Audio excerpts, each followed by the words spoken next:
trouvé des moyens de sortir beaucoup de natives qui étaient tombées dans des addictions fortes, alcool ou drogue.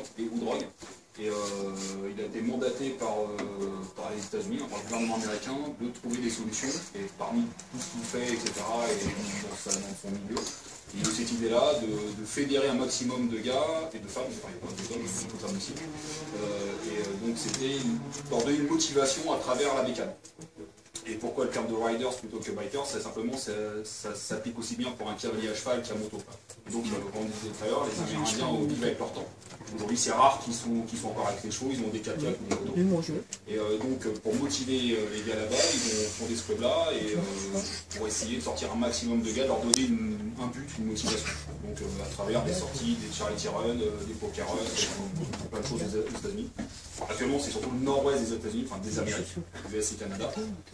Ils commencent à essayer de migrer un peu avec les contacts Mexique, Amérique du Sud, mais même si ce sont des Amérindiens, ils n'ont pas du tout la même culture, c'est pas du tout la même façon de faire. Même si on retrouve des choses similaires dans les danses, dans l'amour à la terre, etc.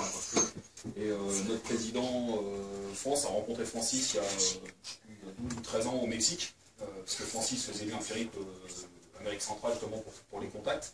Et ils ont pas mal discuté, ça s'est fait tranquillement, et en France ça fait 6 ou 7 ans qu'on est établi, et 4 ans réellement avec des statuts, parce qu'en France, pareil aux États-Unis, ils créent quelque chose, ça paraît logique, ça va dans le bon sens. En France, si on ne fait pas une tonne de paperasse, ça ne marche pas. Voilà. Donc on a déposé les statuts il y a 3 ou 4 ans. Quelqu'un peut m'aider dans l'équipe? Non, 4 ans. 4 ans. C'est 4 ans, et ça fait... Bravo Vincent, c'est bien. Et nous en France, en fait, on véhicule l'image comme ça, et on crée, parce que même en France, c'est le paradoxe, c'est qu'il y a plus de supporters des natives en France qu'aux États-Unis. Enfin, il y avait, ça commence à changer un peu, mais paradoxalement, il y a même un club de motards, enfin de bikers, c'est pas des motards, c'est des bikers qui sont pas très loin d'ici, j'oublie leur nom, qui sont... Normalement, ils ont un esprit amérindien, alors qu'ils n'avaient rien à voir avec eux à l'origine, c'est un club qui existe depuis 15 ou 20 ans. Donc il y en a plein en France comme ça, et puis ça fait gens, par exemple, c'est aussi la preuve que, faut faire de ma part, un camp comme le Sion Vieux, c'est n'importe quoi. De dingue, quoi. Donc, et ça commence à changer un peu parce que même les Américains globalement commencent à se dire que la culture amérindienne est un plus pour eux, c'est leur culture, c'est leur histoire. Donc, ils commencent à mettre ça un peu en avant, mais c'est surtout quand il y a encore sur le nord-ouest Amérique avec les droits de pétrole, de machin, la préemption et les natifs qui votent, enfin c'est compliqué.